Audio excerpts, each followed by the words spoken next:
Jordan Poole didn't ease into the playoffs. He walked in like he had a reservation. I'm Kevin. This is Sports Lab 100. Today's episode is Warrior 32, Jordan Poole. This is April 16th, 2022.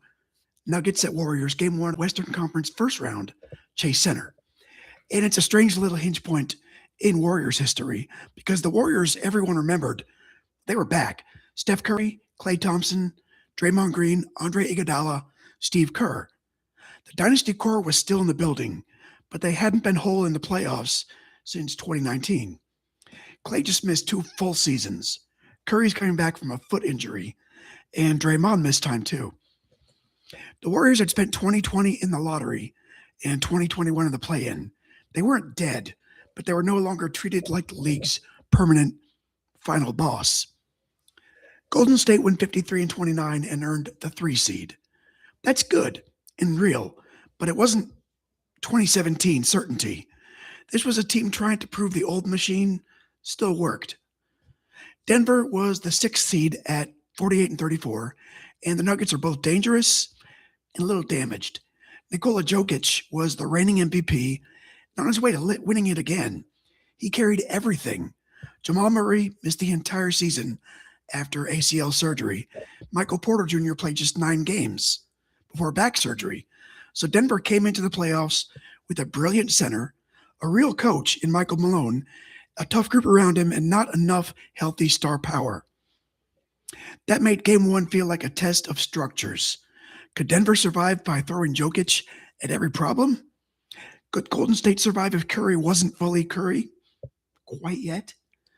And the answer came from a 22-year-old guard who wasn't supposed to be the main event.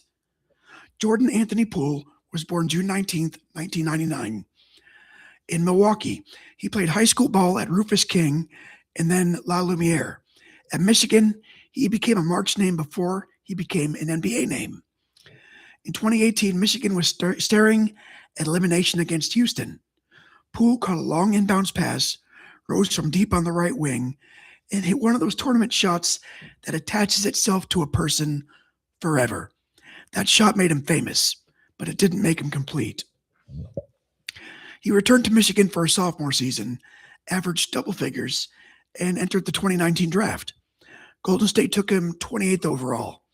At the time, that pick felt a little weird to a lot of people. The Warriors had just lost Kevin Durant.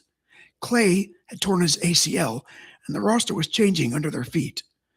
Poole looked like a shooter, but not necessarily a safe one. His rookie year was rough, very rough. The shot selection ran ahead of the shot making. The confidence was there before the evidence. That can look bad in the NBA. There's a fine line between fearless and please stop. But the Warriors didn't quit on him. Poole spent time in Santa Cruz. He got stronger. He tightened the handle. He learned how to use speed without throwing the possession into traffic. By 21, the work was showing. By 21-22, it was no longer theoretical. With Klay still working back, Poole started early in the season. When Klay returned, Poole adjusted. And when Curry got hurt late in the year, Poole surged again. He finished the regular season averaging 18.5, 4 assists, shot nearly 45% from the field, and led the league at the free throw line. Young guards who live on audacity can be unstable. Free throws are a pretty clean lie detector. He wasn't just running hot. He'd become a real player. And then Kerr made the call. Curry was back for Game 1, but he wasn't starting. He was on a minutes restriction. Jordan Poole stayed in the starting lineup. That's trust, not just a ceremonial detail. The Nuggets opened with the obvious plan. Jokic was the OS. Touches at the elbow, touches on the block. Forced the Warriors to decide when to help and when to live with the shot. Golden State entered with Draymond Green, Kevin Looney, hands everywhere, bodies early. No clean rhythm. Jokic still got numbers because he's Jokic. But he had to work for them. On the other end, Denver had a much worse problem. Golden State had too much movement. Klay Thompson was back in a playoff game for the first time since the 2019 finals. Curry was coming off the bench, which sounds wrong even when it's true. Andrew Wiggins was cutting and defending. Draymond was connecting possessions. And Poole, he was playing like the floor belonged to him. He didn't hunt the game like a kid trying to prove a point. He flowed right through it.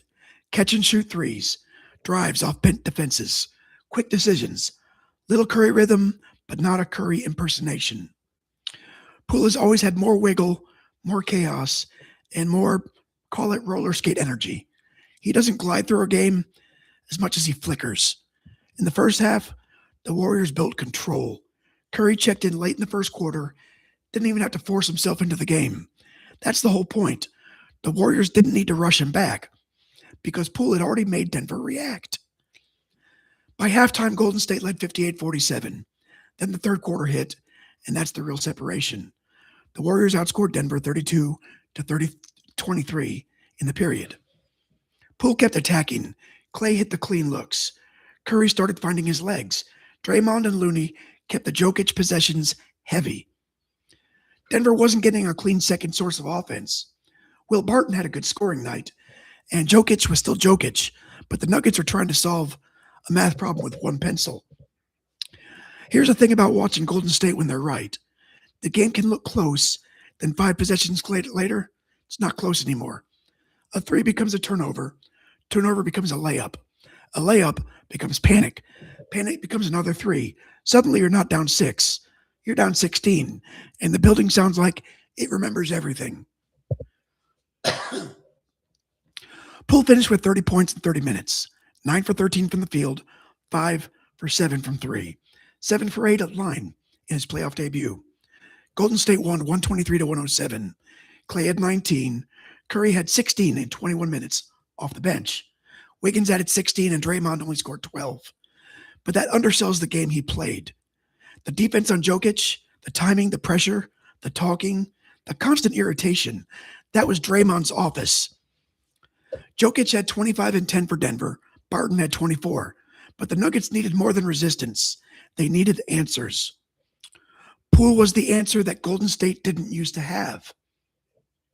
After the game, the reaction wasn't, wow, where'd that come from? It was more like, the rest of you are just now seeing it.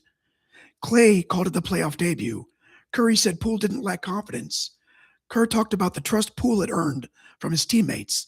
That's the real postgame story. Not just the points or the efficiency, the trust in Poole. Because this is a Warriors team with championship adults. Curry, Clay, Draymond, Iguodala, Steve Kerr. You don't fake your way into their trust in April. You earn it in November, December, January, February. You earn it when the shot isn't falling. You earn it when Curry sits and the offense still has to breathe. You earn it when the team decides it can start you in game 1 and bring Steph Curry off the bench. That's the right sentence. It's pretty wild. Golden State won game 2 by 20. Poole had 29 and 8. By then, the 3-guard lineup had a nickname forming around it because the Warriors had found a new way to be unfair. They won game 3 in Denver, dropped game 4, and closed the series in 5. Then came Memphis, a louder, younger, more volatile test. The Warriors survived that in 6. Then Dallas. Luka Doncic was brilliant, but Golden State had too many answers and won the West in 5 games. In the finals, Boston pushed them hard. The Celtics had size, defense, and enough shot making to make it feel uncomfortable. But the Warriors took games 4, 5, and 6 and won the championship in Boston. For Poole, the playoffs were uneven after the Denver explosion, but the big picture was clear. He averaged double figures in the postseason. He hit huge momentum shots. He gave Golden State a pressure release scorer that it badly needed. He wasn't just along for the ride. He helped make the ride possible. Then came the complicated part. Before the 22-23 season, Poole signed a major extension. He's supposed to be a bridge between eras. The Warriors still had the dynasty core, but Poole looked like one of the young players who could carry offense into whatever came next. Then Draymond Green punched him during training camp, and everything got heavier. The 22-23 Warriors were never clean. Poole averaged over 20 per game, but the efficiency dipped. The defense was a problem. The turnovers got loud, and the whole team felt like it was carrying static. Golden State beat Sacramento in the first round, then lost to the Lakers in the second. That summer, Poole was traded to Washington in the Chris Paul deal. And with the Wizards, he got the ball, the role, and the scrutiny. The first year was messy, and that happens when a player goes from a championship to rebuild. The second year was better statistically. He became Washington's leading scorer, but the Wizards were rebuilding, and eventually Poole moved on again, this time to New Orleans. That's where the story sits now. Not finished, not clean, not very easily summarized. Maybe that's the right shape for Jordan Poole. He was never a neat player. The fun and the risk come from the same place. He'll take the shot that makes you yell and then laugh. He'll also take the shot that makes you yell no and then continue to yell no. That's the bargain you get. But on April 16th, 2022, there was no bargain. There was just the payoff. A young guard walked into his first playoff game besides champions against the MVP with Steph Curry coming off the bench, and he played like the night had been waiting for him. That's Warrior 32, Jordan Poole. Next up is Astro 57.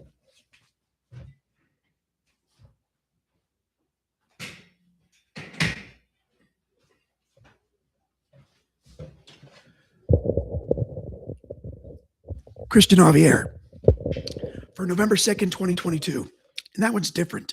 It's not a young scorer turning a playoff debut into a party.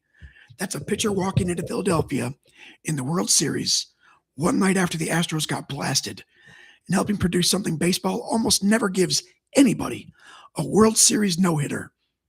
Not almost, not close, he had pretty good stuff. 0 hits. Christian Javier, Astro 57 is next. I'm Kevin. This is Sports Lab 100. Like, subscribe, stick around.